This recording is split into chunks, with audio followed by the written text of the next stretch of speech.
Esteban Bovo is a son, a brother, a father, a husband, a multitasker. I'm blessed with 5 children from the ages of 29 to the age of 11, which forces me to have different conversations at different levels, boys and girls, all with unique and different wants.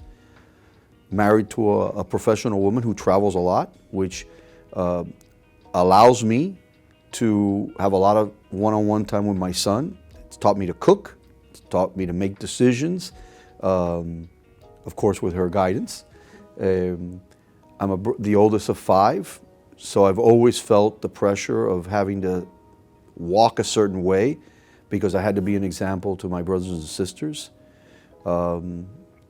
A son to parents who cared about their community, cared enough about their community that my dad was willing to put his life on the line for his country, for Cuba, and a mother who was very, very supportive of everything he wanted to do, whether it was liberation of Cuba, flying for Brothers of the Rescue, or having political prisoners come and stay in my home. My mother was supportive of those efforts on behalf of my dad.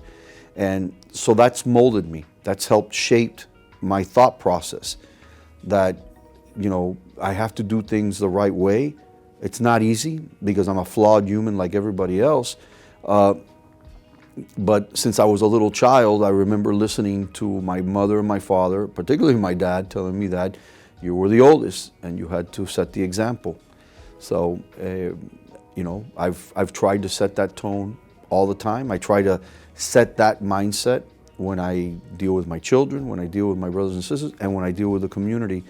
And like I said, I'm flawed because I'm not a perfect individual, nor do I aspire to be a perfect individual, but I try to understand the lessons that I've had throughout my life and apply them to who I am today.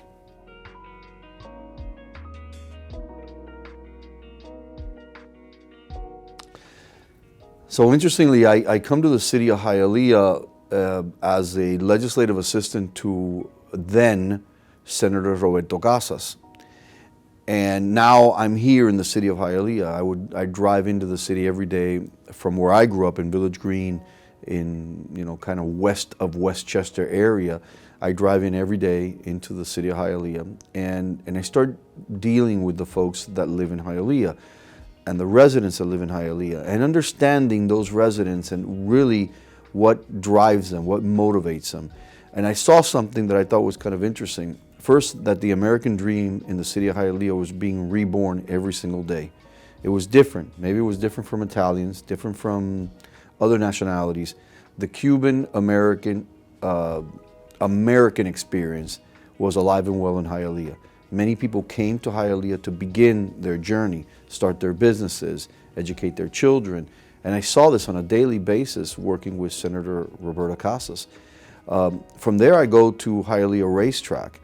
And while that was a private entity, this focal point in our city, this iconic property in our city, a lot of folks went and took their 15th pictures there, celebrated their 15th pictures, graduation pictures.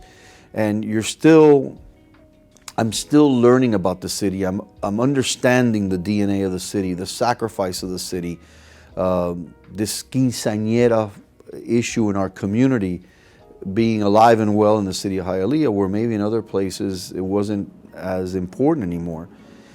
That evolution, that understanding really begins this love affair with the city of Hialeah, this respect for the city of Hialeah. You know, I saw something in Hialeah that I didn't see in other parts of Miami-Dade County, this community, sense of community. I saw something here that I'd never seen before, where a hurricane came through and people on one side of the street that had electricity were running extension cords across the street to the neighbors across the street. And to me, that was eye-opening, because I lived Hurricane Andrew down south, and I didn't see that down south. I didn't see that sense of community, but I did see it in Hialeah. And I've seen it repeatedly during difficult moments. And for me, that really becomes this catalyst to serve the city, whether it was in a volunteer capacity or as an elected capacity, city council, state rep, the county commission. There's always been this connectivity to the city of Hialeah that has, for me, has been a driver and this desire to continue to serve them.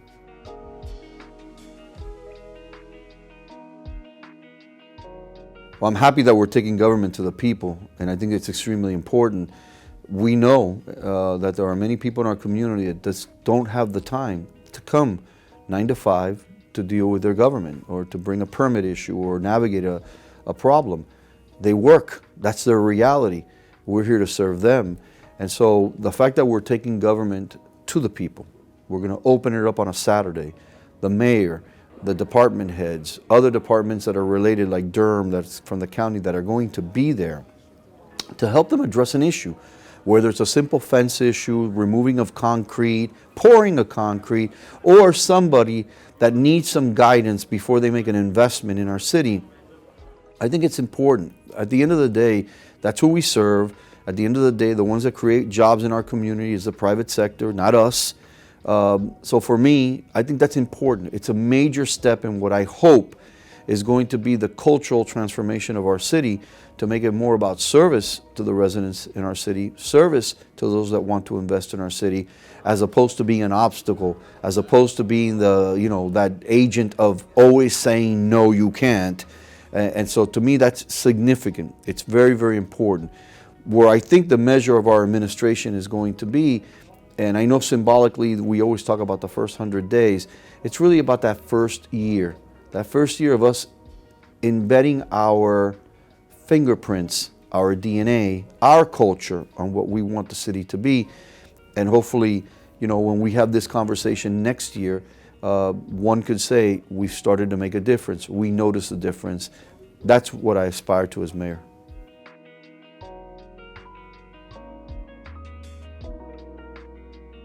Well, I'd like us to be transparent. I'd like us to work in a way where people feel that we're not holding things close to the vest, that we're not misleading them. I want to govern in a way that people understand why decisions are being made.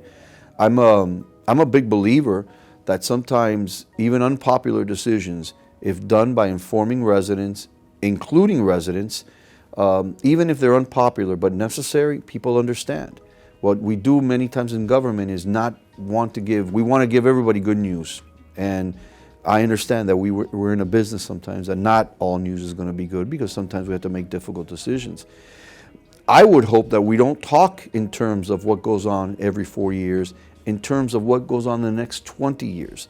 What foundation can we build, working with the city council, directing our department heads? What foundation could we build long term?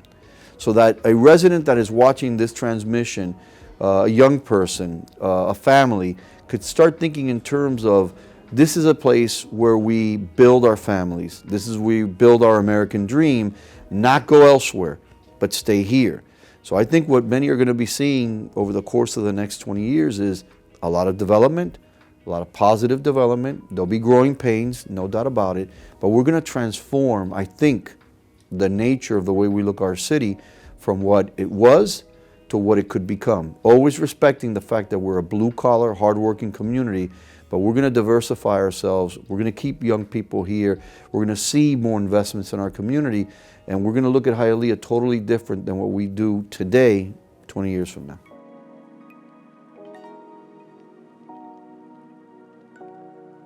Loyalty. The resident in Hialeah is very loyal to those that invest here. I've talked to many business leaders who started their businesses here, have grown their businesses, maybe have moved out of Hialeah or established themselves out of Hialeah also, but they always talk about the foundation in Hialeah. The product loyalty in Hialeah is unique. It's important. I've said this before, not to be cute, but realistically, when I say that Hialeah is the Brooklyn of the South, it's about an attitude, okay? Not a geographical thing. It's an attitude. We're a blue-collar town, hardworking. The resident in Hialeah, in many instances, has put a pause on their dreams in order to facilitate their kids' dreams. That's significant. That's a major step. When you ask somebody at the age of 30 to put a pause on their dream because they're going to support their children's dream, and we see this in Hialeah continuously. So what do I see in Hialeah? I see a city in the midst of a boom, massive investments. that is going to transform us without a doubt. The experiences I've had at the state and at the county, I think are going to help me now guide that next 20 years. I'd like to see a more robust transportation plan. I want to see diversity in our parks where it's not just about sports, but it's about festivals, it's about opportunities for those that live in our city. In short, I see this transformation that is going to elevate and let us take our just position as the second largest city in Miami-Dade County. Let's own that. Let's embrace that. And I think you know, we're going to go into some interesting times for our city, good times for our city.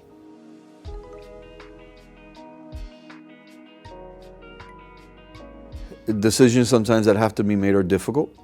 You have to remove your personal feelings and make decisions based on data, and make decisions based on information given, and try to be as just as possible.